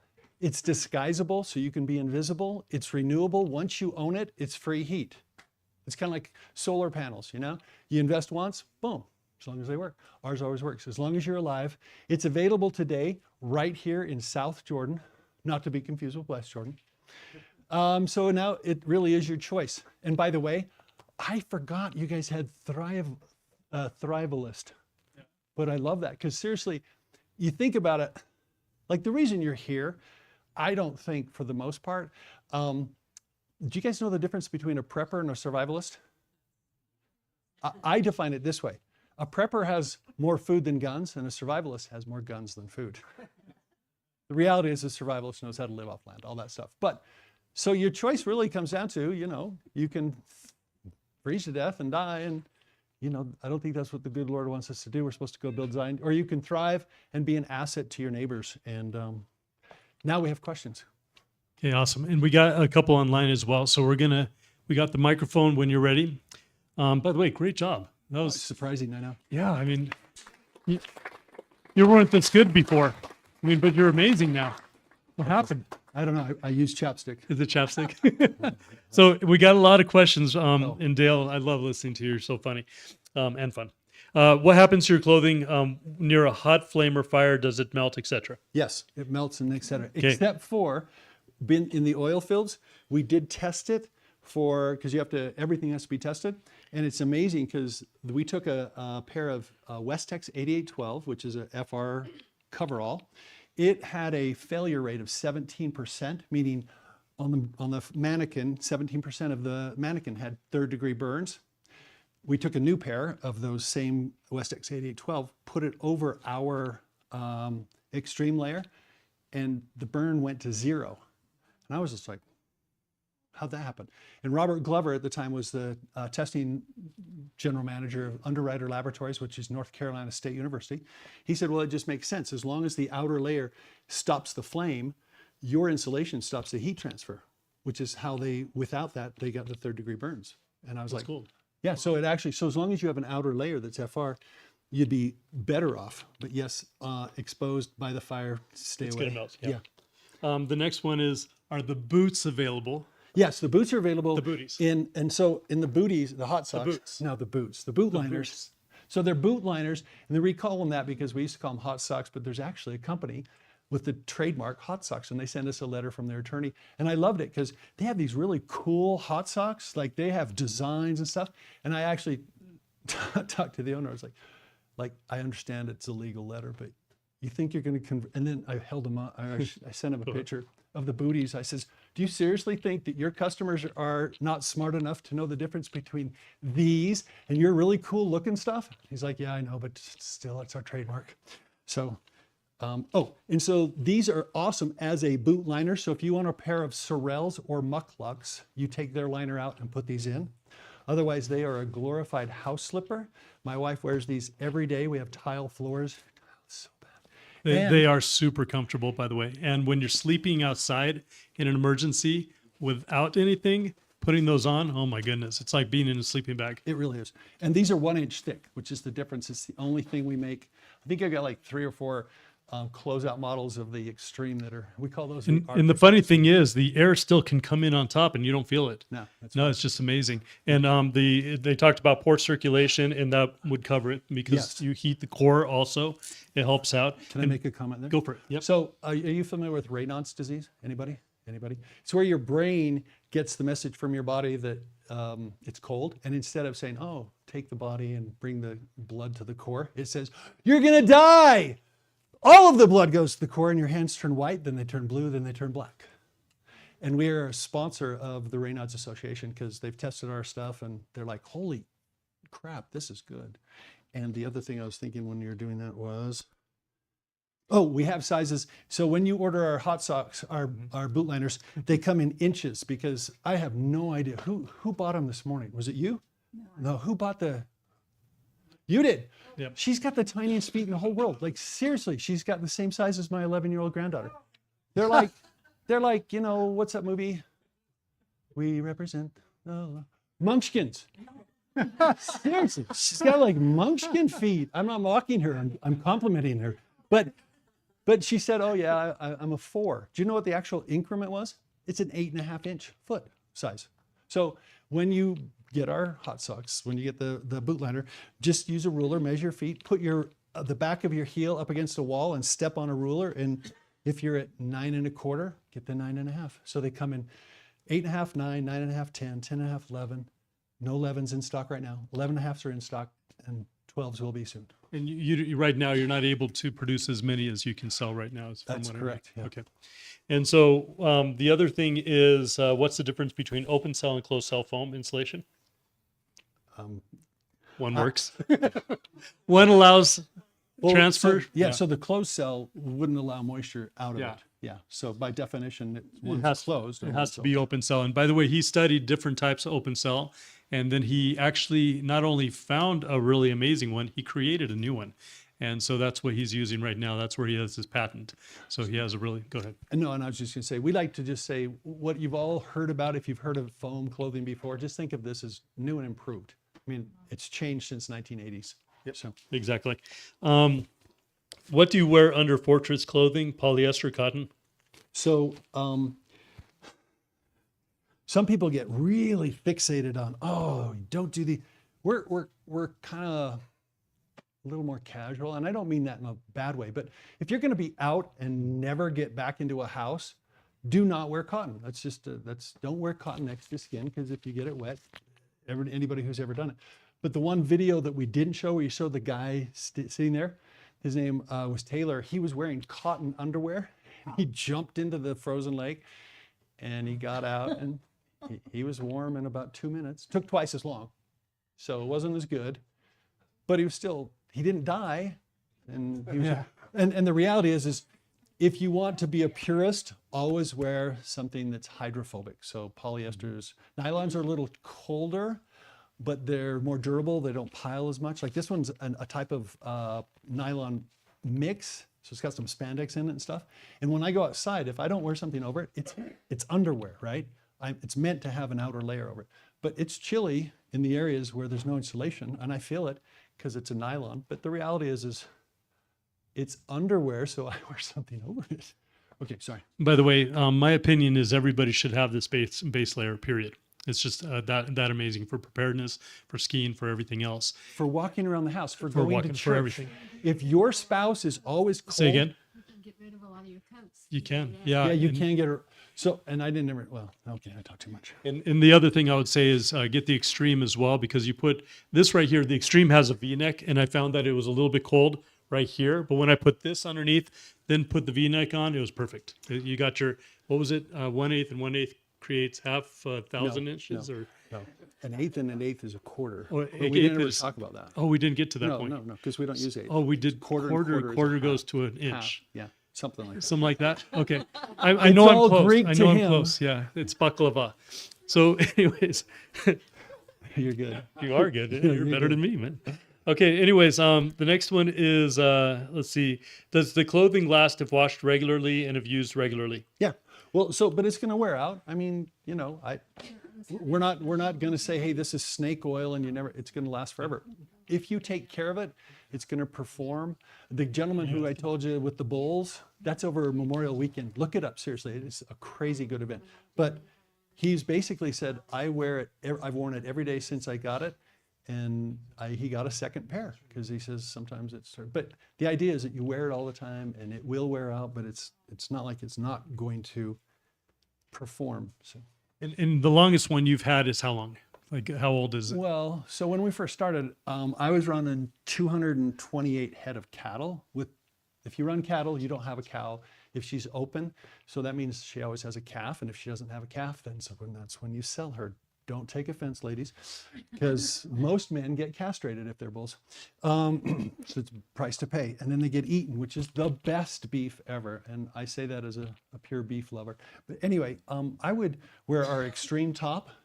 I do remember the question, but I have to set up. So I wore this with a sweatshirt over it.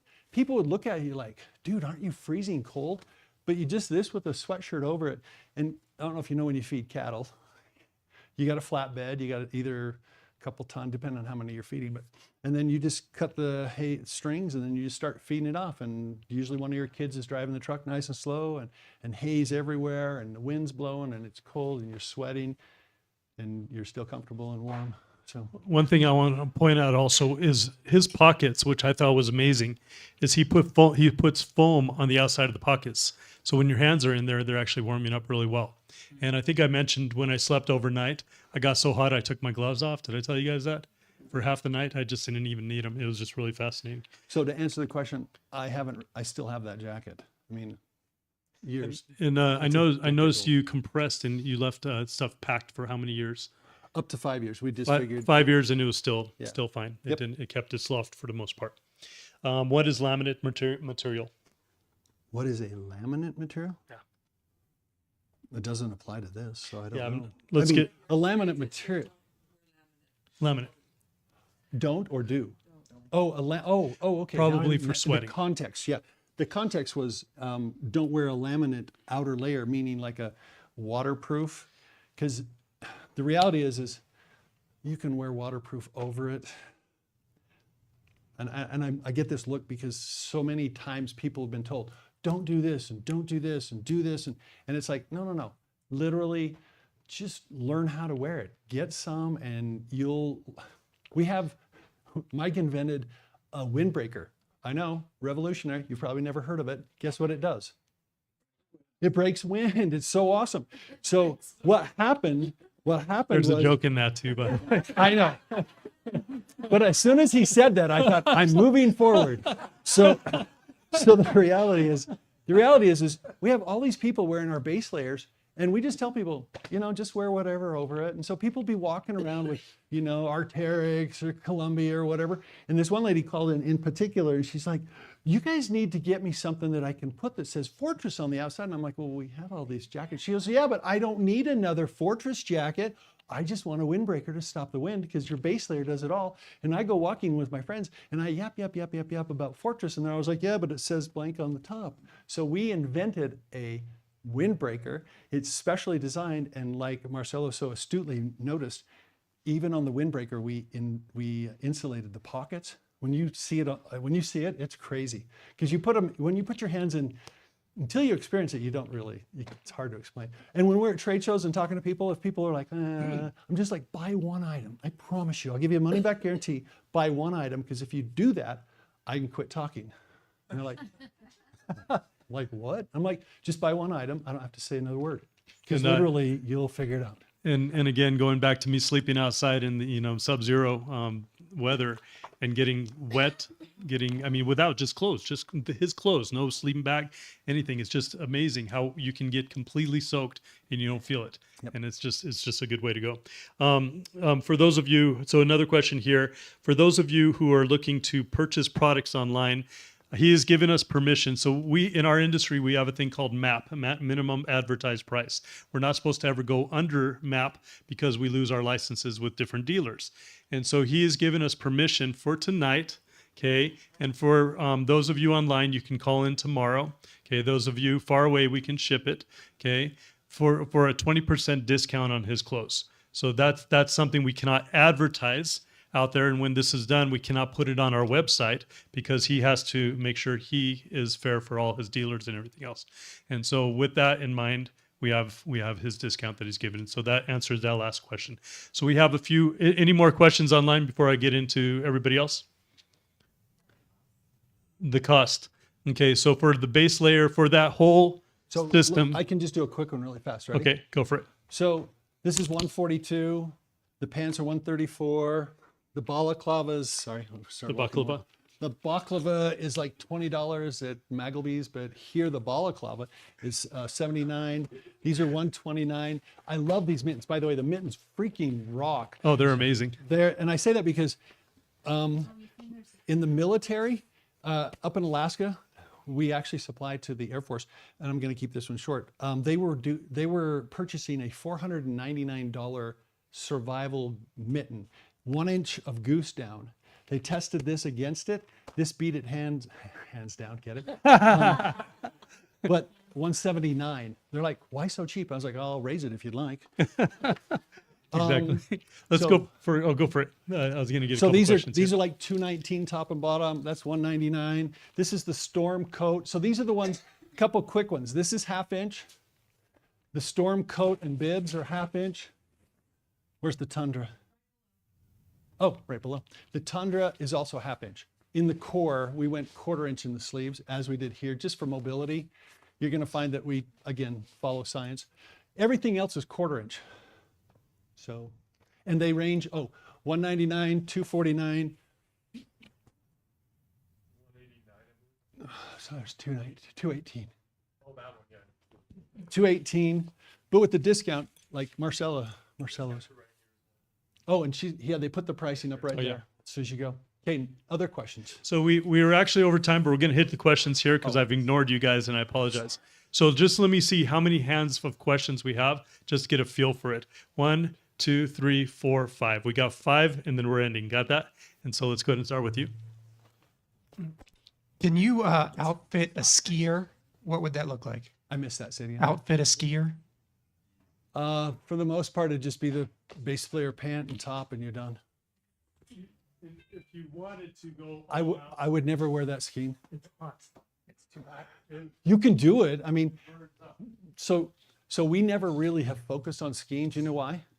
Most skiers would rather be dead and good looking than warm. And so, what? It's true. It's true.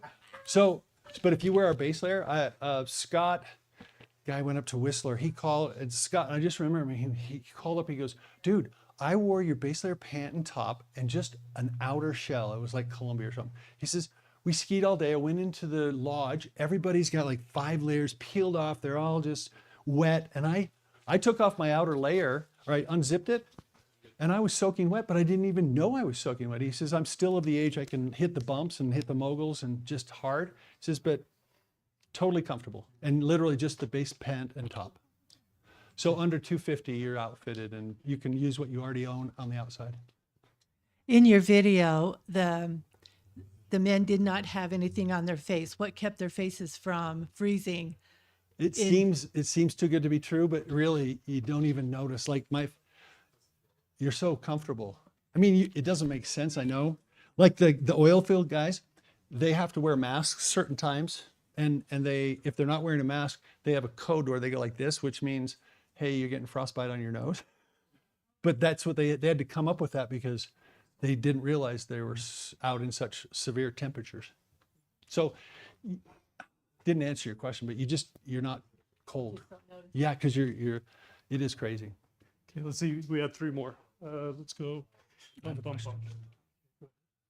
got a question. So you probably tested this on snowmobiles, but I'm thinking like motorcycles, for example. When you're in the cold and you're going 30, 40, 50, 60, 80 miles an hour, your fingers are freezing on the what's it called. So I wondered if you knew if you'd tested it against like speed, for example, and how warm you are on like 30 miles, 40, 60, 80. So we have a huge... With wind chill, he said. Yeah, so we have a huge following with hog riders and motorcycle. Hi, Mike. Mike, really quick. Motorcycle riders, I mean, have you found nobody's complained With the hands? with the hands? They use the Glove Pro if they have an issue with their hands. but usually we'll outfit them with the Base Pros. The pants are very popular for motorcycles because they'll wear their Kevlar. And then most of the time when you're more on a motorcycle, your chest gets cold and your knees get cold.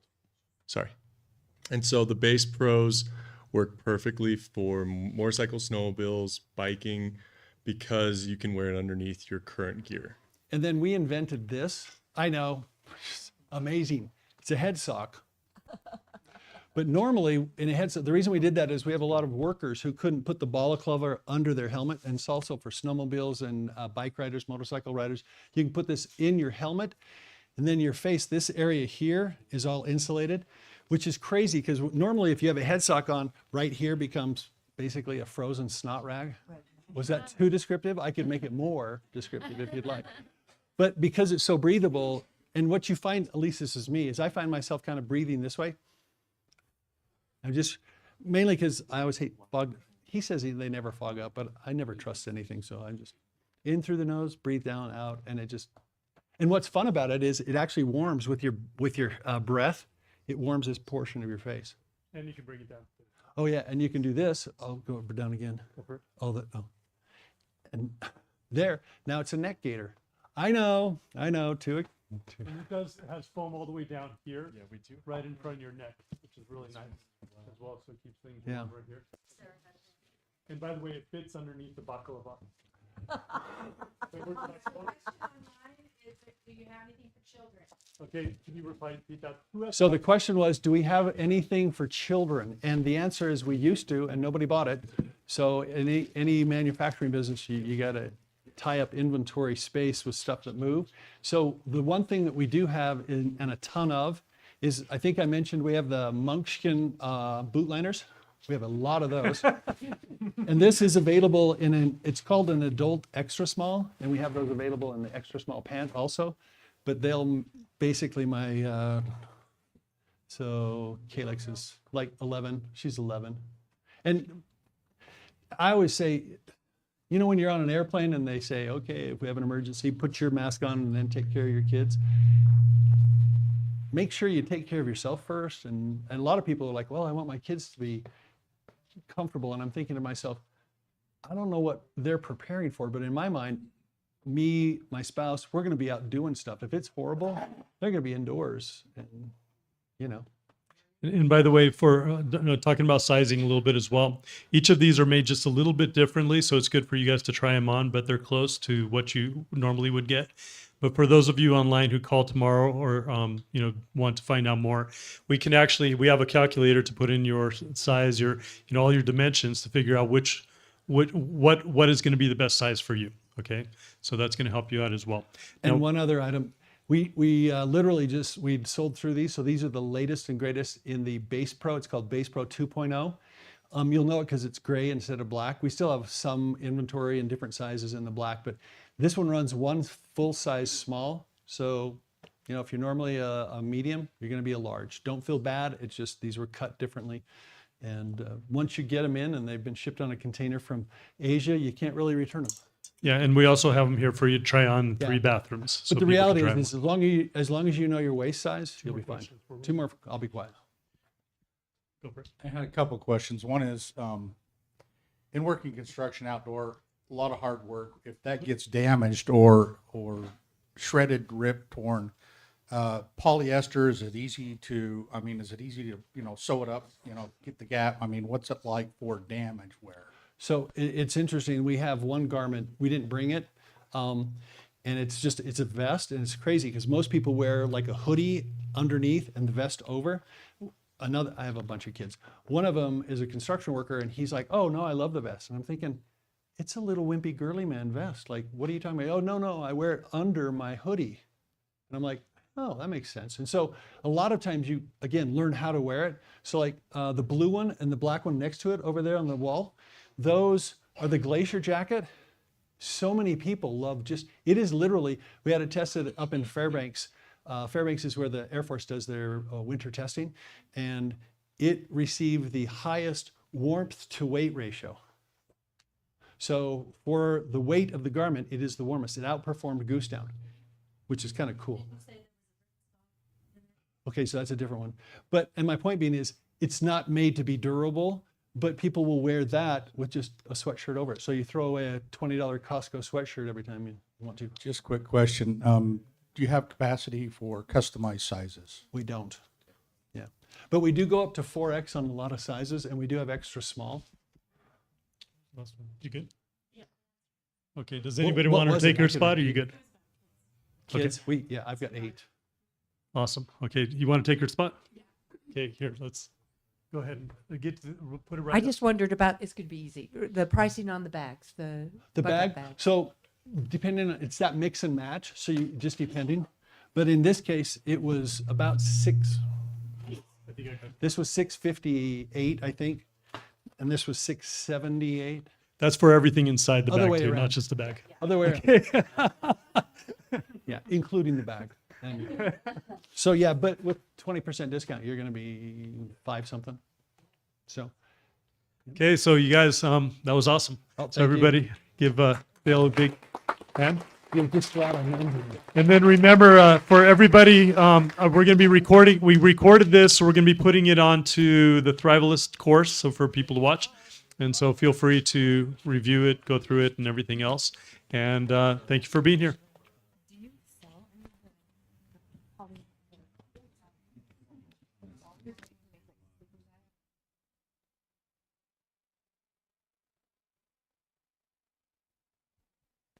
By the way, we put out a whole bunch of samples out here for people to test out, try out, see what it feels like, and everything else. So just feel free to come on up.